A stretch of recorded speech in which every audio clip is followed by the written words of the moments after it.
Hello everyone, we're back with another series review, and of course we're talking about the series that was just wrapped up, that being the Minnesota Wild taking on the St. Louis Blues. And of course the Blues were able to win this series. Taking a look through this series real quick, Game 1, it was a 4-0 shutout for the Blues as they won the first game of the series. They outshot Minnesota 37-31. Actually, it was the Wild that did that, but the Wild went 0 for 6 on the power play compared to 2 for 6 for the Blues. And then, of course, you had the Blues score 2 goals in the first, and that was just a big thing for them as David Perron had that hat trick. Wild, again, power play, that was going to be an issue throughout the rest of the series. And Ville Husso had a shutout with 37 shots faced. Impressive there. Game 2.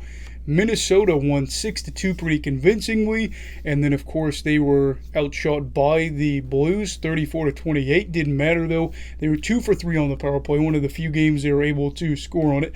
And then St. Louis was 1 for 5 on the man advantage. Notable, Joel Eriksson Ek had 2 goals in the game, opened up the scoring for Minnesota. For them to take a nice 3-0 lead entering the second period, Kirill Kaprizov had a hat trick, and the Wild were able to even up the series, heading back into St. Louis for Game 3. Game 3, Minnesota won again pretty convincingly, 5-1. They were able to outshoot the Blues 33-30. They were 0 for 4 on the power play in the game. St. Louis, again 1 for 3. Something about St. Louis and the man advantage, that was going to be a storyline here. We knew it would be, and it was a factor in this series. Notable things here: Torrey Krug left the game with an injury in the third game of this series. Didn't return for the series, if I'm not mistaken, so we'll have to see if he's okay. The Wild then were able to take a 2-0 lead before taking a 4-0 lead, and eventually, of course, won 5-1 and gave Marc-Andre Fleury his 92nd career playoff win, and took what looked to be like a very, very big 2-1 series lead. But of course, we know that in Game 4, St. Louis won 5-2. They were able to outshoot Minnesota 34-30. Again, Minnesota 0 for 4 on the power play, and then St. Louis 1 for 4, so able to convert when they get their opportunities.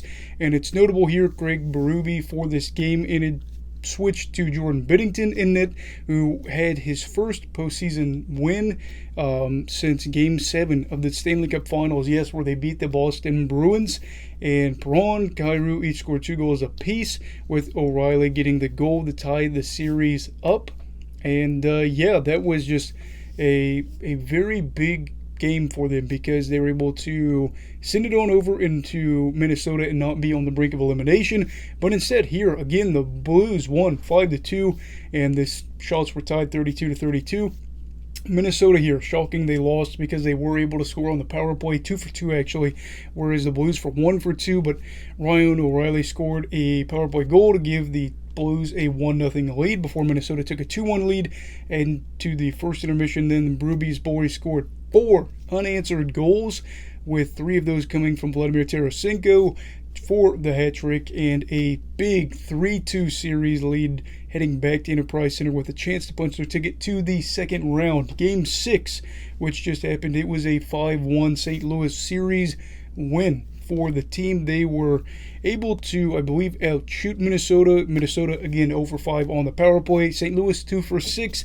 Notable, St. Louis had a 4-0 lead, and I really felt like when Bozak had that goal, that third goal of the game in the second period, it was just nail in the coffin. You knew Minnesota probably wasn't coming back from that. I believe it was Matt Dumba was able to score, make it a 4-1 game, and it looked like the Wild might have a chance to make it a 4-2 game with some time to spare and make things interesting. Didn't happen, wasn't meant to be, and the Blues are your winner of this series. I picked Minnesota in 6.